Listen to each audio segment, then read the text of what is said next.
Good evening. Pan-Democratic lawmakers have called on Legislative Council President Zhang Yuxing to resign over his decision to halt a filibuster in the chamber. Zhang today defended his controversial move and denied there was any conspiracy behind it to end a marathon debate. Anne-Marie Sim reports.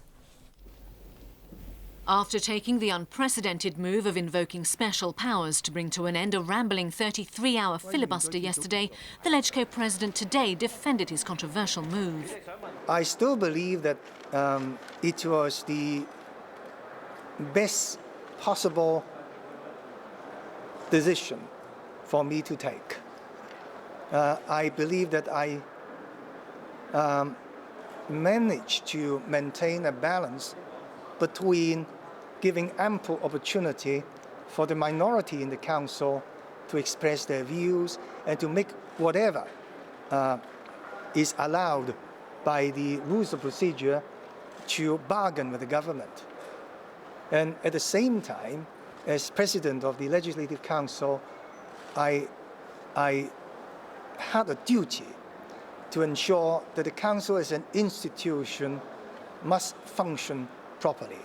He also dismissed some lawmakers' accusations that he had stopped the debate on a bill to restrict LegCo by-elections because he was pressured by the government and Beijing's liaison office in Hong Kong.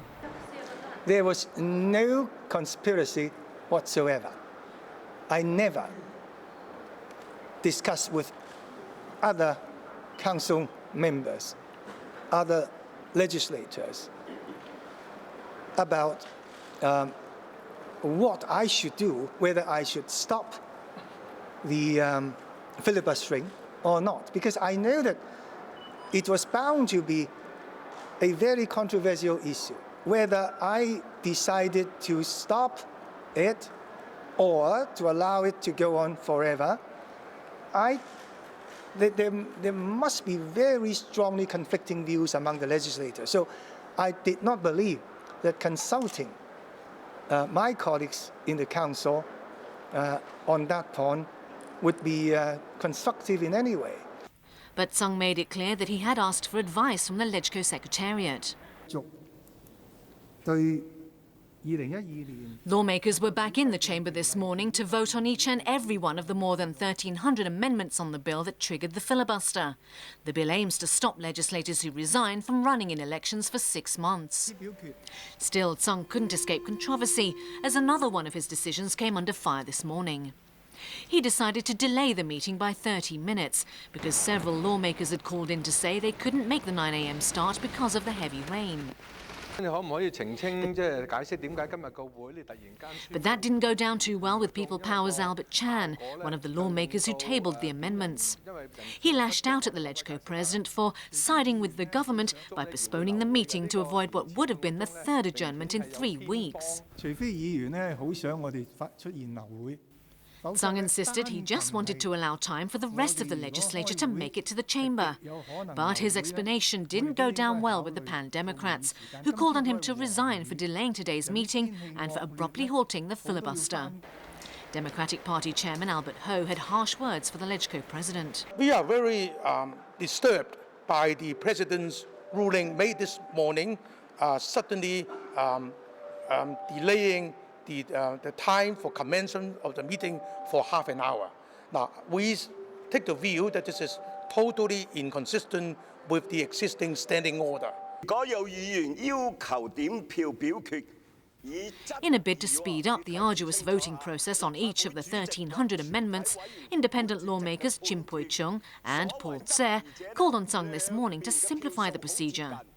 Chim argued that the outcome was very predictable, since it was clear that no one was going to change their vote, so the voting process should be completed in one go. Tse noted it was a waste of time for lawmakers to have to press their buttons to vote each and every time. But Zhang rejected their demands. The Democratic Party, which has been boycotting the LegCo meeting with other Pan-Democrats, said Zhang's decision was the right one. The High Court has adjourned until tomorrow a hearing in which Leung Kwok-hung challenged the move to end the LegCo filibuster. He's accusing LegCo President Zhang Yuxing of abusing his power and violating the Basic Law. Joanne Wong has more. League of Social Democrats legislator Leung Kwok-hong flashed a victory sign this afternoon as the High Court continued hearing his legal challenge to the LegCo president's decision yesterday to end the filibuster launched by radical lawmakers. Leung is seeking a judicial review of the controversial decision by Zhang Yuk-sing. LegCo Secretary General Pauline Ng was also at the court hearing. The legislative body has hired senior counsel Benjamin Yu as its legal representative. Former legislator and Democratic Party chief Martin Lee, representing Leung, referred to LegCo's rules of procedures and argued that the legislature's president can only start a voting process when no lawmaker wishes to speak. He added that Zhang's order to halt the filibuster stripped legislators of their right to amend and shelve bills. That right is enshrined in Hong Kong's mini-constitution, the Basic Law. Pro-government legislators are now voting on each of the 1,300 amendments filed by radical lawmakers in their bid to force the government to shelve the by-elections bill. Other pan-Democrats stayed away from the chamber, which means the pro-government members must maintain a quorum to avoid yet another adjournment. Justice Johnson Lam questioned whether the court hearings would affect the proceedings in LegCo. Lam said the court should not intervene in LegCo's affairs unless it's a matter of life or death. But Lee countered that this case concerns the important constitutional right of lawmakers. He pointed out that if the court eventually rules that Zhang's decision was unconstitutional, then the current voting process and its outcome would be unlawful, and so the court should step in now.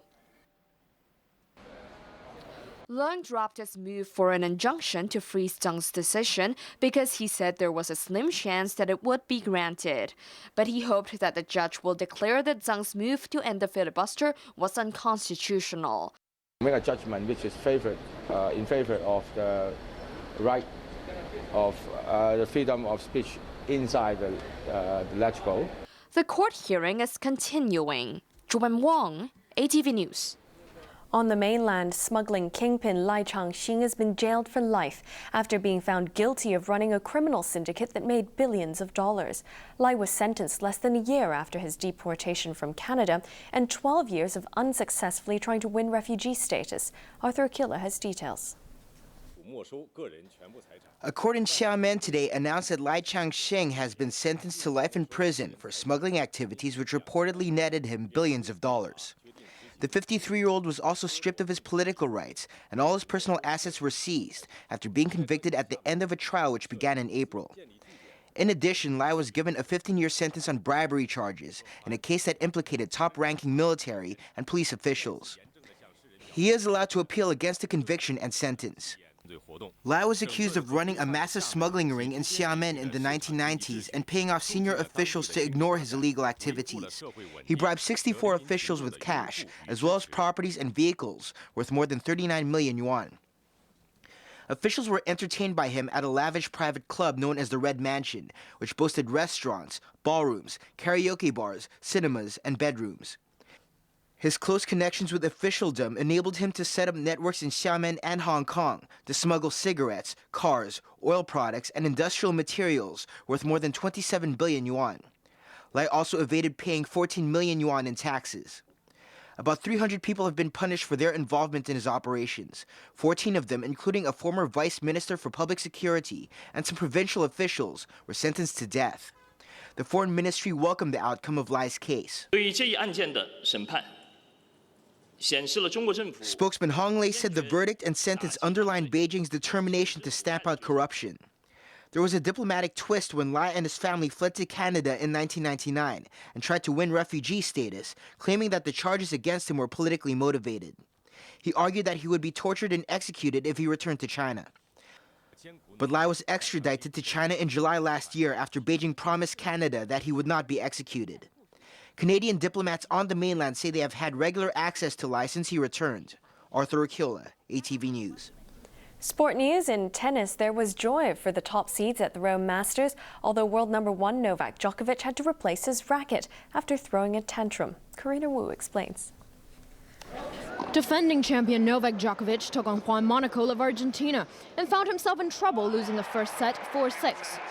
The world number 1 reacted by smashing his racket.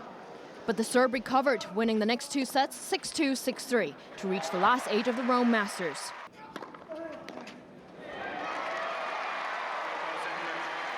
conditions were really tough for both of us. We were trying to find a way to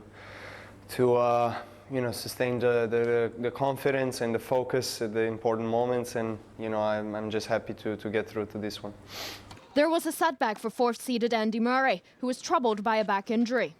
The Scot was beaten by Frenchman Richard Gasquet, who won 6-7, 6-3, 6-2. Third-seeder Roger Federer of Switzerland won his first set against Spaniard Juan Carlos Ferrero.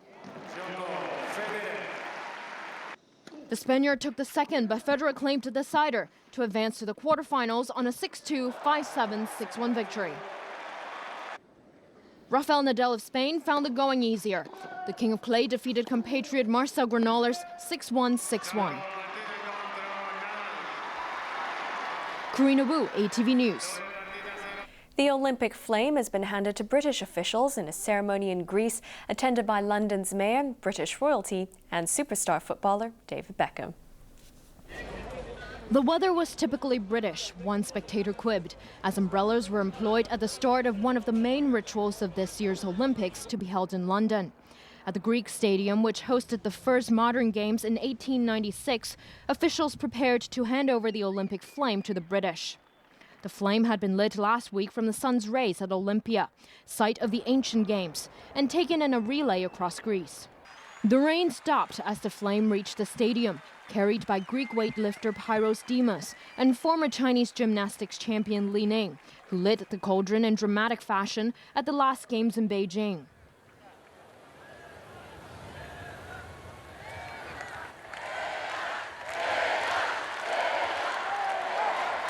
The flame was then handed to Princess Anne, head of the British delegation.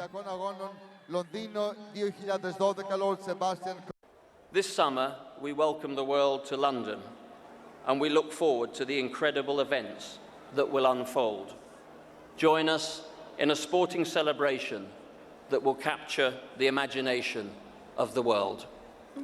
Anne, with footballer David Beckham and London Mayor Boris Johnson in her entourage, escorted the flame to the British Embassy in Athens. The flame arrives in Britain tonight, and a 70-day relay across the country begins tomorrow. Karina Wu, ATV News. Now for a look at the weather forecast. Thunderstorms and heavy rain tomorrow with temperatures between 25 and 28 degrees. More of the same on Sunday, but sunny periods next week. Here's the world weather.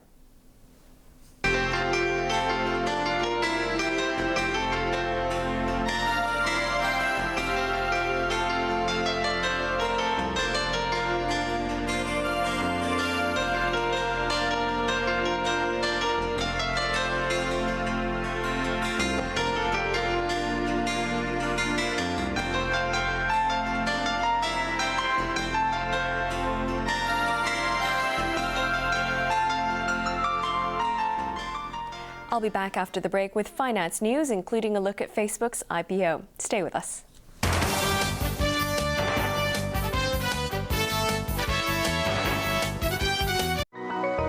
Coming up, financial update.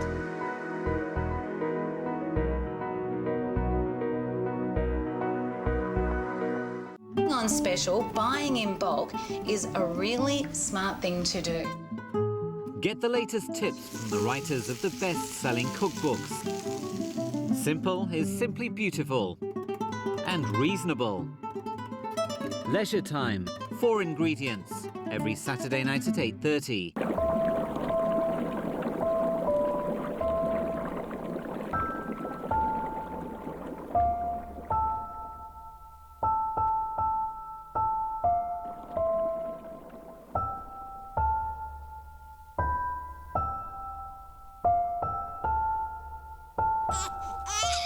Teach them well, and this will be one class they can skip for now.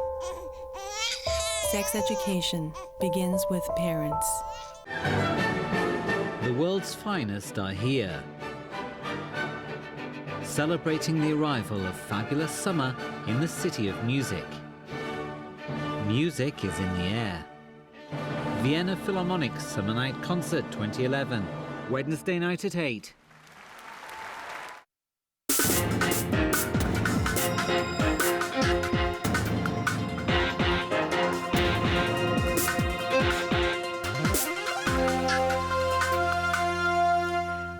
welcome to the Financial Update. I'm Hailing Chan.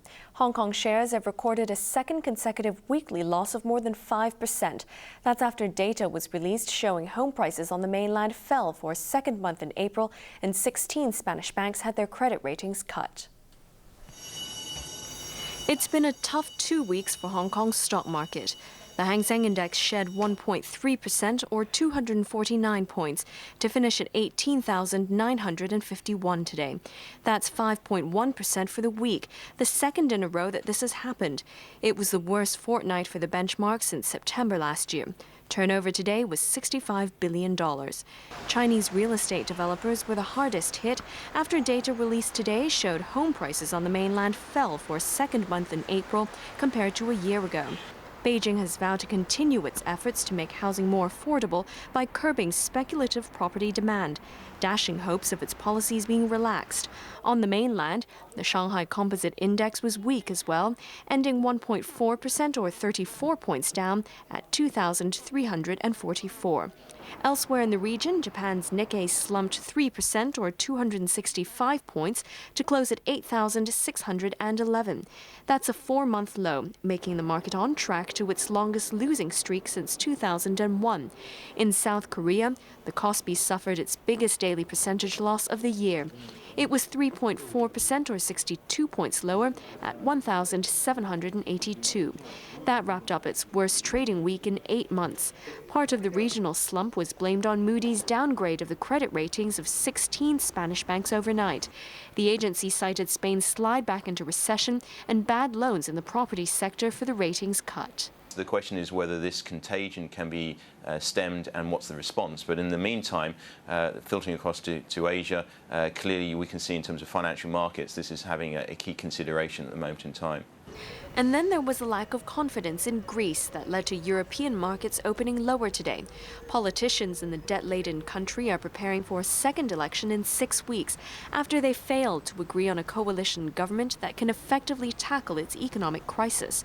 Speculation is rife that if the new government refuses to implement austerity measures Athens previously agreed to for bailout from the European Union and the International Monetary Fund, Greece will leave the Eurozone. Social networking website Facebook has gone public in New York in the second biggest IPO in U.S. history, with shares opening at $38 each.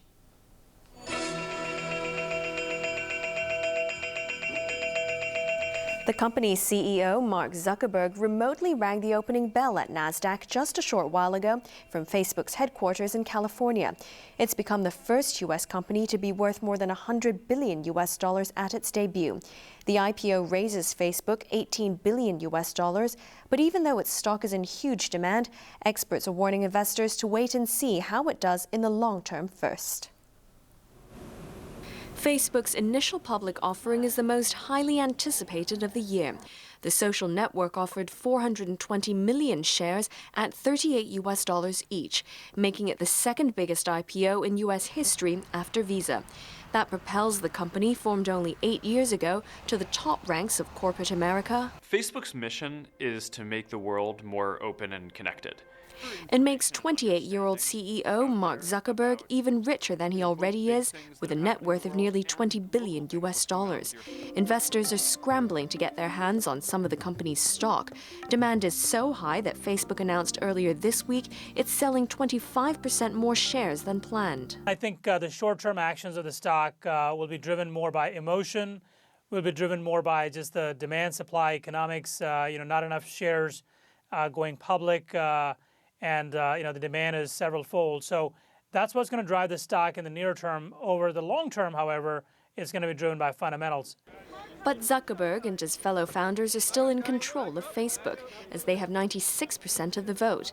But even with 900 million users on the website, the company is facing challenges in maintaining its growth momentum. They have to figure out creative ways to stick with the core values, but at the same time recognize that they are a growing and changing company. Some investors are worried Facebook hasn't figured out a way to make money yet from the growing number of users who access the website on their phones. Revenue from its online advertising business has slowed in recent months, but that accounts for the bulk of its profits. Certainly don't expect everything to be rosy. There'll be quarters where people don't like the numbers, etc. We're keeping an eye on the long term on this one. And that's where the real test is, whether in a year or so, Facebook shares will soar to a level that shareholders expect. European shares opened lower earlier today over worries about Spanish banks having their credit ratings cut and fears of a disastrous exit from the Eurozone by Greece. Let's take a look at how those markets are doing right now. In London, the FTSE is down 64 points at 5,273. In Frankfurt, the DAX is down 27 points at 6,281. And in Paris, the CAC is trading 5 points lower at 3,006. Over in the U.S. now, the Dow Jones is up by 9 points at 12,452. Here's a look at U.S. dollar cross rates: 127 to the euro, 158 to the British pound, and 79 Japanese yen to the U.S. dollar. That's the news tonight. Thanks for watching ATV. I'm Hailing Chan. I hope you have a great weekend. Good night.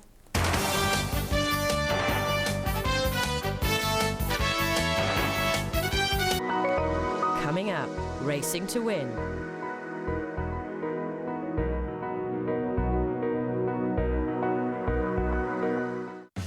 It's all over? Think again. Here comes the next gourmet challenge, Carnivore's Nightmare.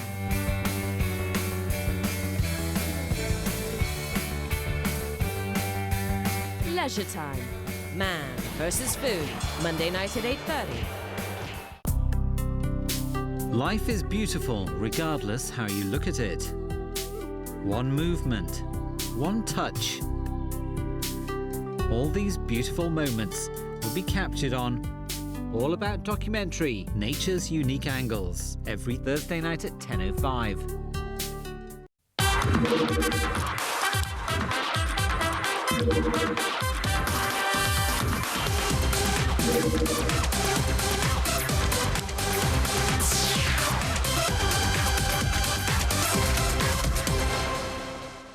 Good evening, everyone, and welcome along to Racing to Win, looking at the program at Sha Tin tomorrow, plus a few extras as well. A little preview of the lock-in stakes from the UK tomorrow night, and the two main races from Singapore. So plenty coming up on tonight's show, Brett. Yeah, a little bit to deal with there at Sha Tin tomorrow. C+3 track firstly, and then of course, how much rain will we get between now and then? Obviously, there's been plenty already. So obviously, wet track form needs to be on standby. Yeah, it's a big task for us, isn't it, trying to tip you 36 hours before the meeting, because it all depends on what happens during the day, really, rain-wise. Yeah, well, we'll try and adjust at the time, possibly, but, you know, we've got to play the hand we're dealt at the moment, and the 10 winners out there, a couple of nice jackpots, so let's hope we can do a good job. Jackpots across the board, the TT, the 6-up, and one of the double trios as well. There's 2 scratchings for the card, starting in the third with number 2, Stallion Supreme. Race 3, number 2. Damewin Tiger is the replacement, and Ty England takes the ride there. And race 10, number 9, Super Marshal, it ran on Wednesday, won't be running there, and Just Fantastic will have another crack. So Just Fantastic is the call-up. All right, and what's been a devastating week on the stock markets, let's hope we can try and help you get something back here tomorrow. Yeah, well, the races has been a lot of outsiders too, yeah. So favourite backers have been copying it as well. Champion Ranger, and this trialled well. What I like about him, he's quite robust, strong individual. I think the Dennis Yip generally, you know, he's not easy on them going to their debut, but this horse is holding his condition together.